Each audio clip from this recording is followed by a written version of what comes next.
हे friends, स्वागत है आप सभी का हमारे चैनल मूवीज पे। आज हम एक्सप्लेन करने वाले हैं the rings of power episode 2 को। तो बिना किसी देरी के हम इस वीडियो को शुरू करते हैं। इस एपिसोड की शुरुआत एलेनोर से होती है, जो कि उस आदमी को देख रही होती है। जब एलेनोर की फ्रेंड्स उसे रोकती है तो गलती से वो गड्ढे में गिर जाती है। एलेनोर उस आदमी को हाथ लगाकर देखती है, तभी उस आदमी की आंख खुल जाती है और वो उसका हाथ पकड़ लेता है और काफी तेज चिल्लाता है, जिस कारण आसपास की सभी चीजें हिलने लग जाती हैं। उसे देखकर ऐसा लगता है कि उस आदमी के पास कुछ अजीब तरह की पावर है। फिर वो एलेनोर को देखकर शांत हो जाता है और फिर से बेहोश हो जाता है। एलेनोर अपनी फ्रेंड को कहती है कि हमें इसे एक सेफ जगह पर छोड़ना होगा, जिसके बाद वो काफी मेहनत करके उसे एक सेफ लोकेशन पर पहुंचा देते हैं। एलेनोर काफी कंफ्यूज होती है उस शख्स को लेकर कि आखिर में वो है कौन। फिर हम बात करते हैं इरॉनवीर की, जो उस बर्बाद हुए शहर को चेक करने के लिए पहुंचते हैं, लेकिन उन्हें वहां पर एक भी इंसान जिंदा नहीं मिलता। लेकिन उन्हें वहां पर एक गड्ढा मिलता है, जिसे देखकर लगता है कि उसे खोद कर कोई रास्ता बनाया गया हो।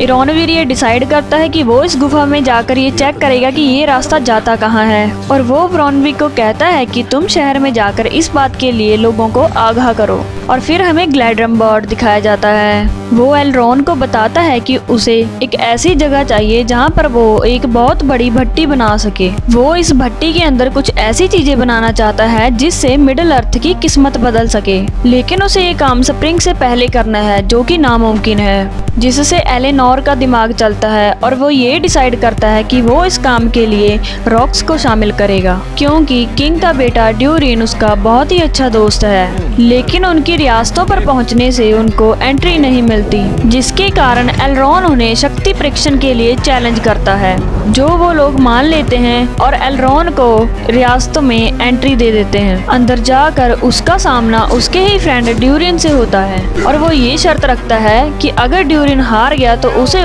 उनकी रियासतों में कभी एंट्री नहीं मिलेगी। ये चैलेंज सुन के वो एक्सेप्ट तो करता है, लेकिन वो ड्यूरिन के सामने टिक नहीं पाता। जब ड्यूरिन एलरॉन को निकाल रहा होता है तो उनकी बातचीत से हमें पता चलता है कि ड्यूरिन इस बात से नाराज है क्योंकि 20 सालों में एलरॉन ने उसे मिलने की कोशिश नहीं की थी। इन 20 सालों में ड्यूरिन की शादी हो चुकी थी और उसके 2 बच्चे भी हैं। इसी के कारण वो नाराज है अपने दोस्त एलरॉन से। लेकिन एलरॉन के कहने पर वो उसे अपनी वाइफ से मिलाने ले जाता है, जहाँ पे उसकी वाइफ डीसा एलरॉन को वहीं पर रोक लेती है। और थोड़ी नोकझोंक के बाद एलरॉन अपना प्रस्ताव ड्यूरिन के सामने रखता है, जो प्रस्ताव अभी तक हमें नहीं बताया गया। जिसे सुन के ड्यूरिन ये प्रस्ताव अपने फादर के सामने रखता है, जिसे सुन के ड्यूरिन के फादर को एलरॉन के इरादे कुछ ठीक नहीं लगते, क्योंकि उन्हें एल्फ पे विश्वास नहीं है। ड्यूरिन अपने फादर को यकीन दिलाता है कि एलरॉन बाकी एल्फ के जैसा नहीं है। ड्यूरिन के फादर एल्फ पे इसलिए शक कर रहे हैं क्योंकि उन्हें कुछ समय पहले कुछ ऐसी चीज मिली है जिसको उन्होंने संदूक में रखा है और हमें दिखाई नहीं गई। और फिर हमें एलेनोर दिखाई जाती है, जो उस आदमी से मिलने के लिए जाती है और उससे बातचीत करने की कोशिश करती है, लेकिन वो आदमी उस पर गुस्सा हो जाता है। तभी नूरी उसे शांत कर देती है। वो आदमी स्टार्स के जैसा एक नक्शा बनाता है, जिसे देखकर नूरी को कुछ समझ नहीं आता। तभी एलेनोर की फ्रेंड उसे घर ले जाती है, क्योंकि उसके फादर के पैर में चोट लग जाती है। इसका जिम्मेवार वो अपने आप को ही ठहराती है, क्योंकि उसने अपने डैड से वादा किया था उनकी हेल्प करने का, जो कि वो नहीं कर पाती, वो भी उस शख्स के कारण। लेकिन रात के वक्त नूरी अपनी दोस्त के साथ उसी शख्स के पास वापस आती है, जो जुगनुओं की मदद से स्टार वाला मैप बनाकर उन्हें समझाता है, जिससे एलेरॉन को ये समझ आता है कि वो किसी तरह के तारे को ढूंढ रहा है। लेकिन तभी हम देखते हैं कि उस आदमी के उदास होने पर ही वो सारे जुगनू मारे जाते हैं, जिसे देख के एलेनोर की फ्रेंड काफी शॉक है, और साथ ही एलेनोर भी। और फिर हम देख सकते हैं इरॉनवीर को, जो उन गुफाओं में छानबीन करने के लिए जाता है, लेकिन उसे वहाँ पर किसी के होने का एहसास होता है, जिसे वो मारने की तैयारी तो कर लेता है, लेकिन उसे कोई पीछे से खींच लेता है और कहीं पर ले जाता है। और दूसरी तरफ ब्रॉनवी लोगों को जाकर आने वाले खतरे के बारे में बताती है, तो लोग उसकी बातों का विश्वास नहीं करते, और वो लोग एल्फ की मदद भी नहीं लेना चाहते, क्योंकि वो सोचते हैं कि उन्हें अभी अभी एल्फ से छुटकारा मिला है। ब्रॉनवी ये डिसाइड करती है कि वो अपने बेटे थ्यूम को लेकर एल्फ की टावर की तरफ जाएगी, लेकिन घर जाने पर उसे पता चलता है कि उसके घर में वही गड्ढा होता है जो कि उसने पास वाले गाँव में देखा देखा था। उसके घर की हालत भी काफी खराब हुई होती है और उसका बेटा थीम भी कहीं छुप कर बैठा होता है, जो अपनी मॉम से कहता है कि आप भी कहीं छुप जाइए। थोड़ी देर बाद हम देखते हैं कि उस गड्ढे से ऑग निकलता है और उसकी मॉम को ढूंढ निकालता है, जिसके बाद थियो और उसकी मॉम बड़ी ही मेहनत से उस ऑग को मार गिराते हैं। उसके बाद थीम की माँ ऑग का सिर लेकर उन लोगों के सामने रख देती है, जिसे देखकर लोग काफी हैरान हो जाते हैं और ये डिसाइड करते हैं कि उन्हें ब्रॉनवी की बातें मान लेनी चाहिए। सभी पैकिंग करके जब वहाँ से निकल ही रहे होते हैं तो हम देख सकते हैं कि थियो उस चीज को चेक करता है जो कि एक तलवार है। थियो के जख्मी होने के कारण उस तलवार पे थियो का थोड़ा सा खून लग जाता है, जिस कारण वो तलवार खून को एब्जॉर्ब कर लेती है और लगता है जैसे उस तलवार पे कोई काला साया हो, जिससे वो अपने आप बनने लग जाती है।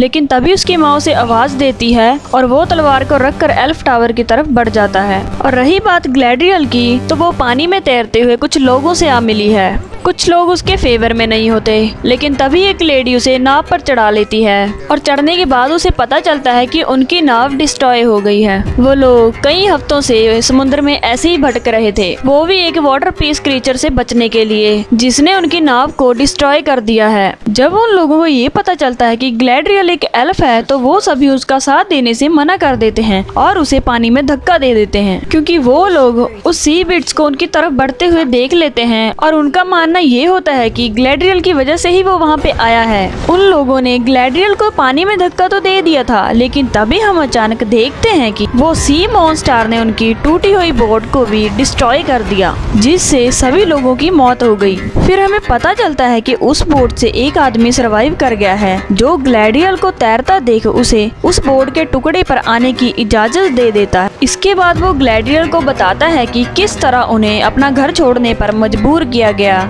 जो कि एल्फ नहीं ऑर्ड्स थे, जिसे सुन के ग्लैडियल के कान खड़े हो जाते हैं और वो उससे और डिटेल निकालने की कोशिश करती है, लेकिन वो आदमी उसे कहता है कि तुम्हें इस बात से क्या लेना देना। तभी ग्लैडियल भड़क जाती है और उसे कहती है कि मैं उनकी खोज में काफी सालों से हूँ, क्योंकि उसे अपने मरे हुए लोगों का बदला लेना है, तो बेहतर होगा कि तुम उसे वो जगह बताओ और उनकी सेना के बारे में बताओ कि वो कितनी ताकतवर है।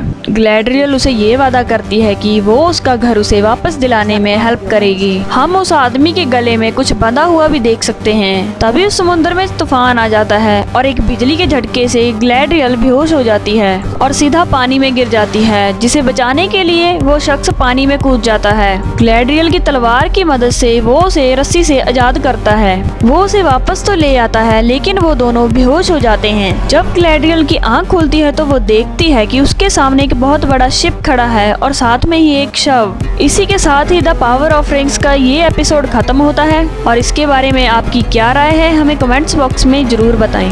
वीडियो अच्छी लगी हो तो लाइक, शेयर और चैनल को सब्सक्राइब करना मत भूलिएगा। मैं मिलती हूँ आपको द पावर ऑफ रिंग्स के नेक्स्ट एपिसोड में। तब तक आप मूवीज चैनल की बाकी सारी वीडियोस को एंजॉय कीजिए।